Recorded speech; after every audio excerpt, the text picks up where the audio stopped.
A la misma, declaro abierta esta diligencia. Hago del conocimiento a los intervinientes que esta diligencia fue señalada para emitir el auto de apertura a juicio oral bajo esas condiciones el día de la fecha, 26 de abril del 2018, una vez escuchados los intervinientes en audiencia intermedia de conformidad con los numerales 309, 316 y 328 del Código de Procedimientos Penales para el Sistema de Justicia Penal Acusatorio, Adversarial y Oral del Estado de México, se procede a emitir el auto de apertura a juicio oral dentro de la carpeta administrativa 63/2016, en la cual se tiene como a partes los intervinientes el ahora acusado José Humberto Pérez Espinosa, en la cual se describe sus datos personales, su defensa privada, licenciado en Derecho Carlos Bojorges Hernández, la víctima Norma Leonard Holguín, los ministerios públicos, licenciados en Derecho Javier Alvarado Sosa y Jorge Moisés Cristóbal Salvador. La acusación que será objeto de debate en la audiencia de juicio oral en materia de la acusación presentada por el Ministerio Público se hace consistir en que el 5 de octubre del 2015,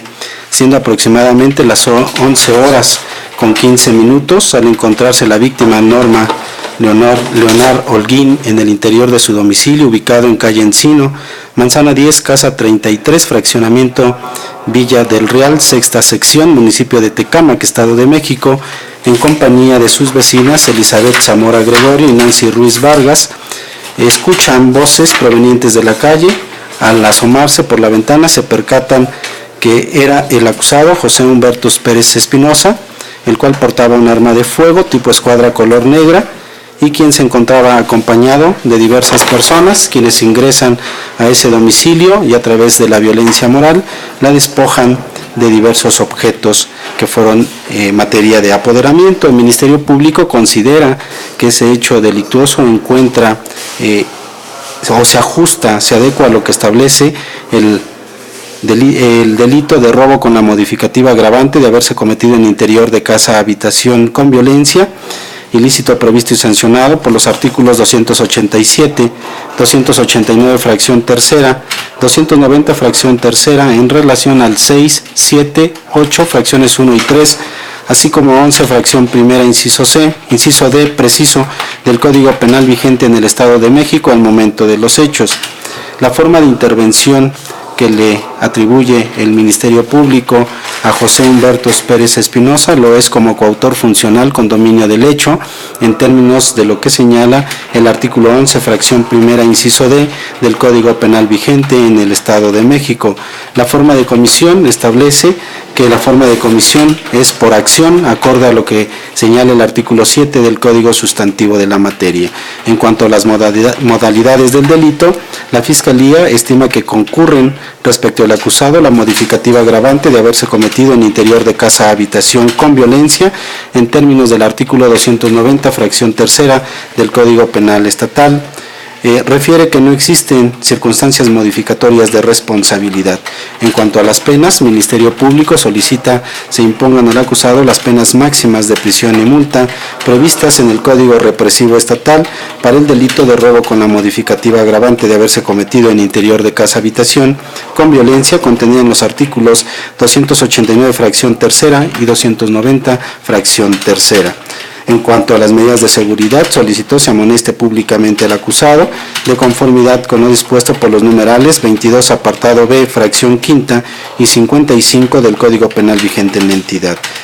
Asimismo, solicitó la suspensión de sus derechos civiles y políticos. En cuanto a la pretensión del pago de la reparación del daño, solicita se condene al acusado al pago de la reparación del daño material a favor de la víctima Norma Leonard Holguín por la cantidad de 8,850 pesos. Asimismo, se le condene al pago de la reparación del daño moral a favor de la víctima de referencia por 1,000 días multa, que equivale a la cantidad de 70,100 pesos. La defensa privada refirió no tener excepciones que plantear, manifestando que su teoría del caso consiste en que no comparte el fundamento ni su motivación que deriva de su escrito de acusación en cuanto a la probable o posible responsabilidad de su representado en el hecho delictuoso de robo con la modificativa de haberse cometido con medios violentos y con arma de fuego. En primer término, es importante ponderar que partiendo de los criterios que establece la primera sala de la Suprema Corte de Justicia de la Nación, ante jurisprudencia fija en cuanto a la obligación que tienen las partes de exponer la teoría del caso para efectos de establecer posibles reposiciones a futuro. Es menester señalar que los elementos fácticos que ha ponderado la representación social carecen de idoneidad, verosimilitud, basado en los elementos o medios probatorios mismos que ha aportado. Esto es así porque del análisis del hecho circunstanciado para efectos de afirmar la existencia de una posible conducta de su representado y un conjunto de personas parte de una imputación de la señora Norma Leonardo Holguín y de sus testigos Elizabeth Zamora Gregorio y Nancy Ruiz Vargas, que son las personas que se dice estuvieron en dicho lugar. No se acredita la modificación, las normas del Código Penal establecidas en el artículo 287, 289, 290 del Código Penal, ni tampoco lo señalado por los artículos 6, 7, 8 y menos 11, fracción segunda, inciso D, en cuanto al codominio del hecho. Esto es así porque si se hace un análisis de la acusación sustentada en estos medios de prueba, encontramos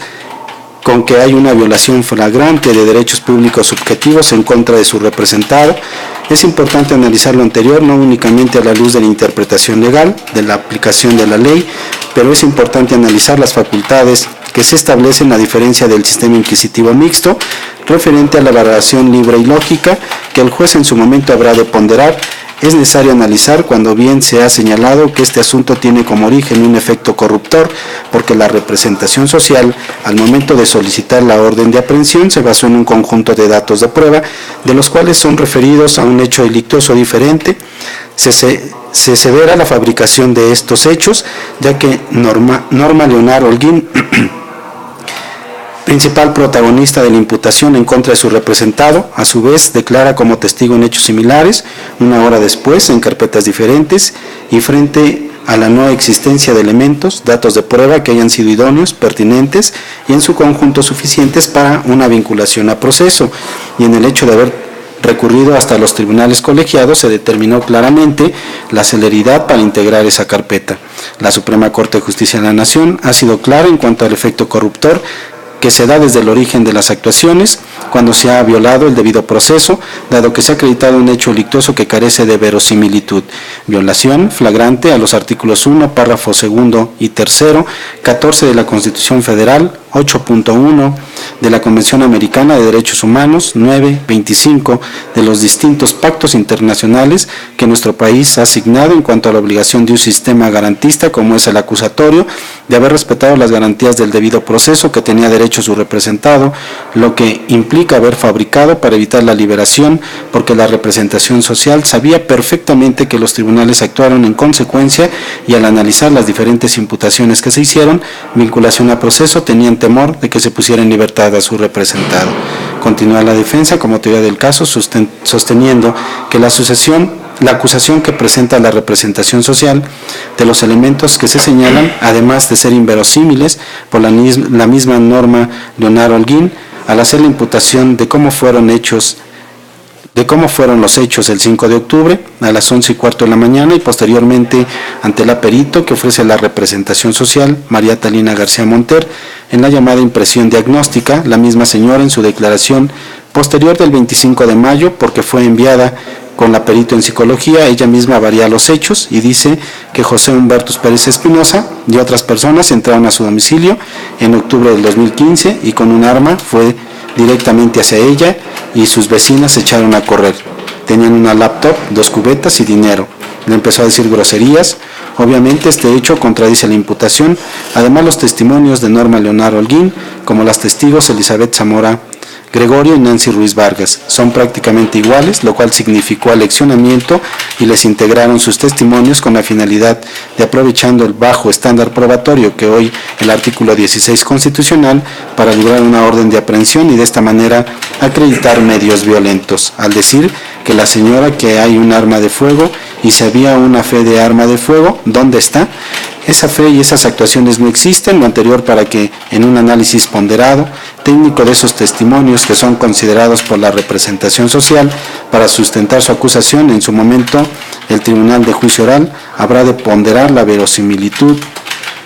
como ya lo ha hecho de manera clara los tribunales colegiados respecto a los hechos prácticamente iguales que la Fiscalía en su momento imputó. Por lo tanto, en relación a la acusación plasmada por la representación social, la defensa no lo comparte, los medios de prueba que ofrece no son idóneos, no son pertinentes, en su conjunto no son suficientes, es finalmente un refrito de un conjunto de elementos que fueron considerados por los cientos de millones de dólares que hay detrás de este asunto, por los desvíos de miles de millones de pesos, de ahí que ni siquiera integraron debidamente la carpeta. La clasificación jurídica plasmada por la Fiscalía carece de verosimilitud, no es aplicable al caso, las imputaciones hechas por la supuesta víctima, Norma Leonor Holguín, y sus testigos, Elizabeth Zamora Gregorio y Nancy Ruiz Vargas, y el marido de la señora, así como el cuñado, quien posteriormente se presenta ante la agencia del Ministerio Público, no declara. Se presentan los peritos Cornelio, que no se encuentra certificado por el Sistema Nacional de Seguridad Pública, un mes después, violando todos los protocolos emitidos por el gobierno federal, con este gran cambio constitucional que se hizo en este país mediante reforma de 18 de junio del 2008 y la reforma de 10 de junio del 2011 en materia de derechos humanos. Esta es una cuestión que pondera la defensa, el hecho de que son inverosímiles, porque en relación al fondo del asunto, el artículo 21 constitucional, párrafo 9 y 10, establece la obligación que la investigación sea científica y por ello emite una ley reglamentaria que lo es la Ley General del Sistema Nacional de Seguridad Pública, vigente a partir del 3 de febrero del 2009, en la que se dio un periodo para que se certificaran y establecía en sus artículos 39, 41, 42, 43, 51, etcétera, bajo una sanción de no permitir el ingreso o permanencia, y la Suprema Corte de Justicia de la Nación ya se ha pronunciado al respecto, por lo que la defensa apodera la aplicación del artículo 133 en cuanto a la obligación que toda la autoridad tiene de hacer respetar los derechos humanos en todo el territorio nacional y aplicar el principio pro persona o lo que más beneficie en relación al justiciable. Continúa diciendo la defensa, en este caso es en que no se encuentran certificados los operadores del sistema, los miembros de las instituciones de seguridad. Desde luego que es una violación flagrante al debido proceso, pues el artículo 21 no únicamente establece las obligaciones del Ministerio Público para la investigación de los delitos o incluso la coordinación con los elementos de la policía, no conocen los protocolos. El perito ofrecido por la representación social se presentó hasta el día 4 de noviembre del 2015 a realizar las diligencias. Únicamente el día 6 de octubre del 2015 se presentaron un día posterior sin haber preservado la supuesta escena del crimen. En su oportunidad se subsanaron los vicios formales que presentó la acusación formulada por la Fiscalía, las partes no arribaron a acuerdos probatorios. Agotado el debate, se admitieron los siguientes medios de prueba, por lo que hace a la agente del Ministerio Público el testimonio de la víctima Norma Leonor Holguín, de Elizabeth Zamora Gregorio, de Nancy Ruiz Vargas, de Ricardo Enríquez Dávila, de Víctor Manuel Enríquez Dávila y Gloria Flores Vicenteño. En cuanto a la pericial, se le admite en materia de evaluación del experto Cornelio Contreras Espíndola, en materia de psicología María Talina García Monter, en inteligencia que tanto los testigos como peritos deberán ser citados por conducto del juez de tribunal de enjuiciamiento en el domicilio que se precisó por el oferente de la prueba, la cual se va a incorporar a través de interrogatorio directo. Respecto a los puntos que se encuentran insertados en el escrito de acusación, aquellos que tienen calidad de servidores públicos deberán ser citados por conducto de su superior jerárquico. Se le admitió como actuaciones de registros anteriores, acta pormenorizada de inspección ministerial del lugar de los hechos, de fecha 6 de octubre del 2015, acta pormenorizada que contiene la ampliación de inspección ministerial del lugar de los hechos, de fecha 5 de noviembre del 2015, las cuales se incorporarán mediante lectura en su parte conducente en términos de lo que establece el artículo 374, fracción segunda, inciso A, del Código de Procedimientos Penales aplicable al presente asunto. Se le admiten como pruebas documentales la consistente en póliza de garantía expedida por Walmart de fecha 23 de marzo del 2014, un estado de cuenta con cargo a Banamex a nombre de Ricardo Enríquez Dávila, cliente 9671-475, una nota de crédito número 1196 de fecha 20 de septiembre del 2015, expedida a nombre de Norma Leonard Holguín, las cuales se incorporarán mediante su lectura en la parte conducente, así como a través de su exhibición por los medios tecnológicos con los que cuenta el Tribunal de Enjuiciamiento, a la víctima Norma Leonard Holguín durante su declaración para complementar su dicho. Como otros medios de prueba, se le admiten 8 fotografías a color del lugar de los hechos, también se incorporarán a través de su reproducción, a través de los medios tecnológicos necesarios, y una vez incorporadas, se muestran al perito Cornelio Contreras Espíndola durante su declaración con la finalidad de complementar su dicho. Por cuanto hace a la defensa privada, se le admite la testimonial de Norma Leonard Holguín, Elizabeth Zamora Gregorio, Nancy Ruiz Vargas, Ricardo Enríquez Dávila, Víctor Manuel Enríquez Dávila, Gloria Flores Vicenteño, Edith Viridiana Pérez Callejas, Isabel Ruiz Ramírez, Martín Escalona Flores, Ernesto Becerra Arellano, José Mendoza Robles, Leitol Colín González, los cuales también las periciales que se le admite a la defensa es la de la perita en materia de psicología, a cargo de la experta María Telina García Monter, la pericial en materia de evaluación y criminalística del experto Cornelio Contreras Espíndola. Los testimonios y peritos deberán ser citados por el juez de Tribunal de Enjuiciamiento en los domicilios que fueron precisados por el órgano de defensa. Se incorporarán a través de interrogatorio directo de los puntos que se encuentran o que precisó el oferente al momento del ofrecimiento. Aquellos que tienen calidad de servidores públicos deberán ser citados por conducto de su superior jerárquico. Atendiendo a la teoría del caso que fue abanderada por el órgano de defensa, se advierte que en cuanto a las documentales que fueron ofrecidas, si son idóneas y pertinentes para justificar su teoría del caso, por esta razón se le admiten las pruebas documentales consistentes en el informe rendido por la empresa Yusacel S.A.D.C.B. a través de su apoderado legal, Juan José Medina Patiño, respecto del estatus de la línea telefónica 55-5103 2151 con posterioridad al día 5 de octubre del 2015. La documental consistente en copia certificada de la resolución de fecha 11 de enero del 2017 emitida por el Instituto de Información del Estado de México, constante de 47 fojas útiles por el anverso y reverso, emitidas con motivo del recurso de revisión número 03400-4481 diagonal InfoM diagonal IP, diagonal RN, diagonal 2010 y acumulados. Se le admite la prueba documental consistente en copia certificada de la resolución del Pleno del Instituto de Transparencia, Acceso a la Información Pública y Protección de Datos Personales del Estado de México y municipios del Pleno de la 31ª sesión ordinaria celebrada el 31 de agosto del 2016. La documental consistente en copia certificada del testimonio de escritura pública número 33.241 de fecha 27 de mayo del 2017, pasada ante la fe del notario público número 172 de la Ciudad de México. Se le admite la documental consistente en copia certificada del testimonio de la escritura pública número 33.242 de fecha 27 de mayo del 2016, pasada ante la fe del notario público número 172 de la Ciudad de México.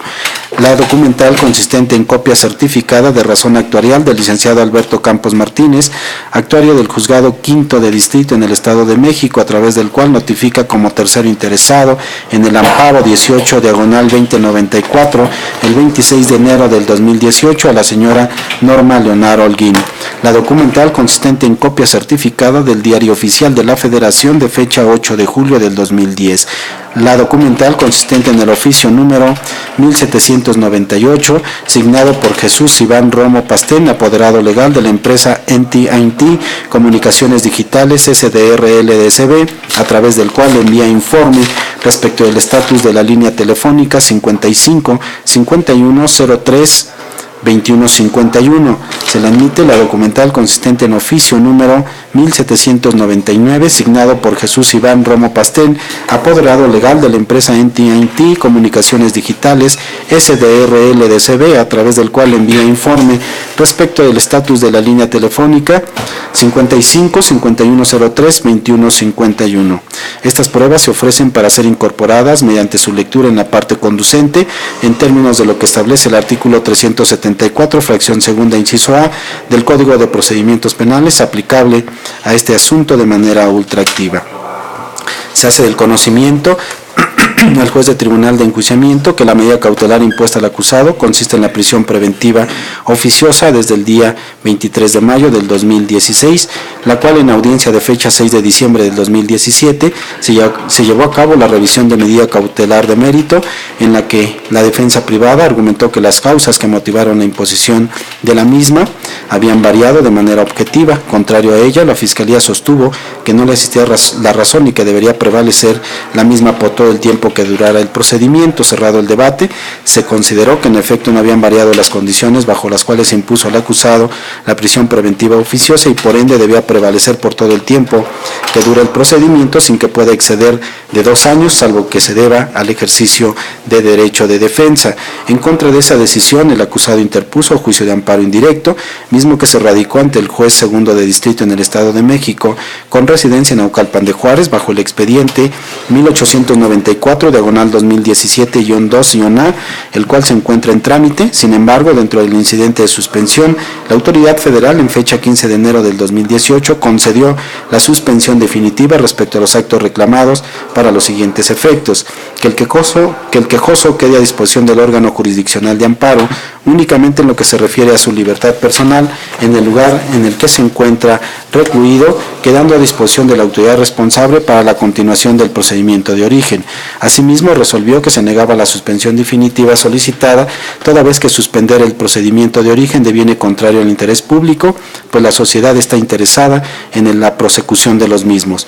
No se omite mencionar que en el juicio de amparo indirecto aún no se celebra la audiencia constitucional. Conforme a los numerales 30 y 331 del Código Procesal Penal vigente para este sistema acusatorio al momento de los hechos, se ordena remitir dentro del plazo de 2 días la presente resolución al juez de tribunal de enjuiciamiento del Distrito Judicial de Ecatepec de Morelos, así como al director del Centro Penitenciario y de Reinserción Social de este Distrito Judicial, quedando el acusado a disposición del órgano jurisdiccional de amparo únicamente en lo que se refiere a su libertad personal en el lugar en el que se encuentra recluido y a disposición del órgano jurisdiccional que conocerá de la etapa de juzgamiento para la continuación del procedimiento. La defensa ni el acusado pusieron excepción alguna, no se empleó incidencia que ha sido resuelta por este unitario. En términos de lo que establece el artículo 101 del mencionado código, los intervinientes en esta audiencia quedan debidamente notificados. Se ordena que se notifique la misma a la víctima en el domicilio que se tiene autorizado dentro de la carpeta administrativa que hoy nos convoca. Así lo resolvió, firma y explica el maestro en Derecho Procesal Penal Armando Osorio González, juez de control del Distrito Judicial de Ecatepec de Morelos, Estado de México. Ministerio Público,